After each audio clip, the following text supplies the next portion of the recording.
Hello friend, welcome back to Auto Resource channel. This wonderful 2012 Honda CR-V needs an engine oil change, and you know what it means.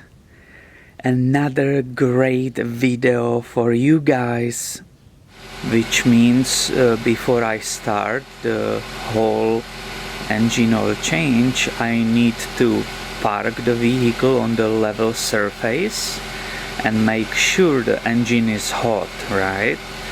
And when it's getting warm, I just making sure I have engine oil ready. I'm choosing to use the full synthetic 0W20. This is prescribed, that's what the engine needs, 0W20. And I have the engine oil filter. The lever to open the hood is a little bit hidden, but I show you where it is. It's actually right here.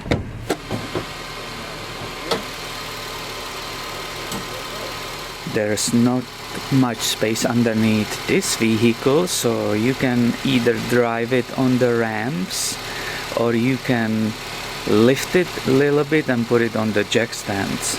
I always make sure that the parking brake is set and vehicle cannot roll and fall on me. So safety is really important here. Here you can see perfectly the filler, and it reminds you again that it needs 0W20, and this is the dipstick. So what I do, I normally open this filler cap, right? I let it sit there. Because if I remove it completely, there can be dirt and dust falling in, so I let it just sit on top, and I slightly pull the dipstick also to create an air opening. And I'm below the vehicle, and I need to gain the access to the drain plug and the engine oil filter. So it's this nice plate, it's aluminum plate on that plastic splash shield, and it's normally held by 4 bolts.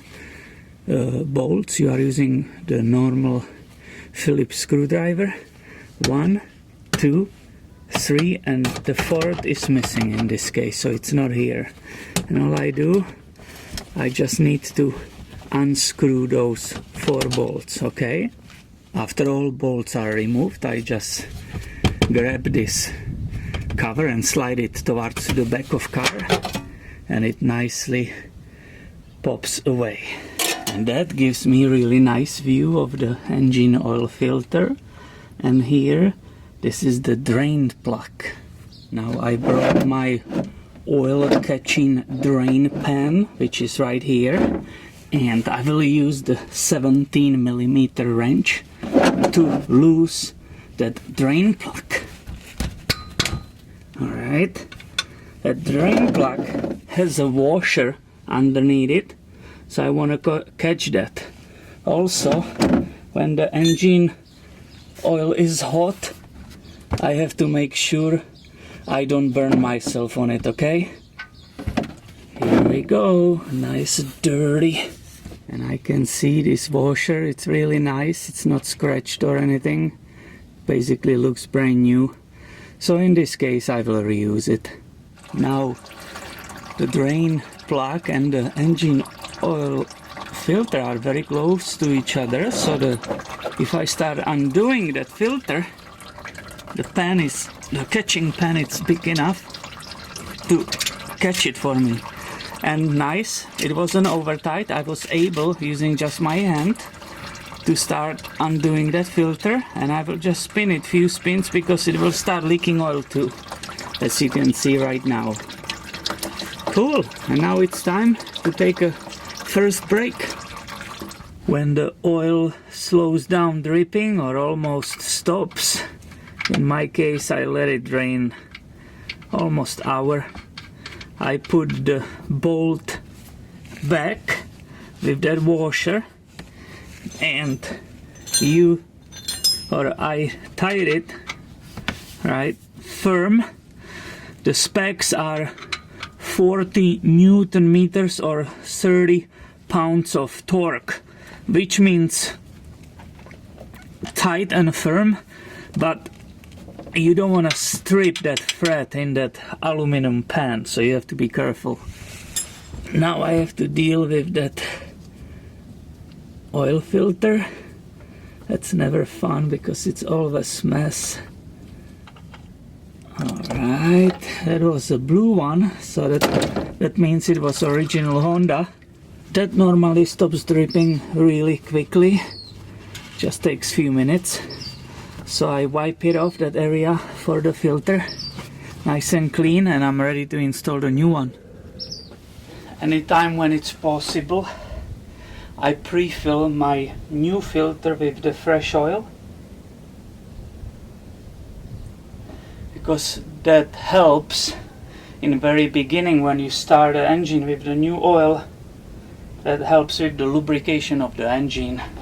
I spread very lightly the oil on this rubber gasket, just very light, and I'm ready to install it on. Oil filters I always install by hand only. I never tighten them with the oil wrench because the hand is enough. You don't want to over tight it. So nice and firm. Of course you don't want to have leaks. You don't want to have a filter to fall off. But nice and firm installation, that's it. And I'm not putting back this shield yet because I will fill the engine up, start it, and I will be coming back to check for possible leaks. And now it's time to fill the engine with the proper amount of oil.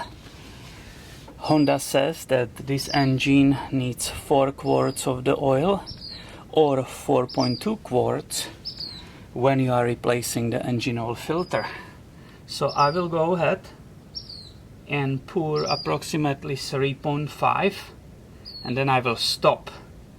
The reason for that is I don't want to be overfilling the engine. That will be a mistake. And before I will do any oil level measurement using dipstick, obviously I need to drop the vehicle down that it's in nice and level position. So I did wait for a couple of minutes for the oil to go all the way down to the pan, and I will do my first measurement. Let's see how much I have there on the dipstick. Okay, and it tells me I'm approximately in the middle between these two lines, so that's good. I can add a little bit more and I will be ready for a first startup. I remove the funnel. I will install back this cap. I push the dipstick all the way in, remove anything what was in the engine. I'm ready to go start up. When I do startup with the new oil, I'm looking for that oil warning light, which is on the left bottom, because when I will start it up, it needs to go away within few seconds. So let's go. You see it there, but it needs to disappear, and it did. That means there is enough pressure, and that warning light went away. Now I have to go immediately underneath the vehicle and check for those possible leaks from either the filter or the bolt. I did a good job. I don't have any oil leaks, so I'm ready to put back this aluminum part. I'm also letting the engine run for a few minutes to nicely spread that new oil through the engine and be ready for the final measurement. To get a correct reading on the engine oil level, the engine has to be off for at least 5 minutes. So there is a time for the oil to go all the way down to the pan and get a right measurement on the dipstick. So this is approximately 5 minutes, and let's go and see what we've got here. I put way less, and the reason is not to overfill the engine. So what we have here? Okay, it's actually touching only the bottom line. Do you see these two? the top mark and the bottom one, it's touching only the bottom one, so I need to add. That's awesome. And I will really put there remaining to that 4.2 quarts. Just be careful, once again, you don't wanna overfill that engine. And looking on the dipstick, I'm almost touching the top point, so this is awesome. I can add the last little bit and I'm done with this work here in the engine. Okay, I checked everything twice. Everything is nice and clean. Both these are perfectly there. So what is remaining is to reset that maintenance light which is inside of the car, but this procedure you can see on another video on this channel. So thank you for watching, thank you for your time. Don't forget to subscribe because I have way more videos coming your way on this Auto Resource channel. Have a wonderful day, see you later.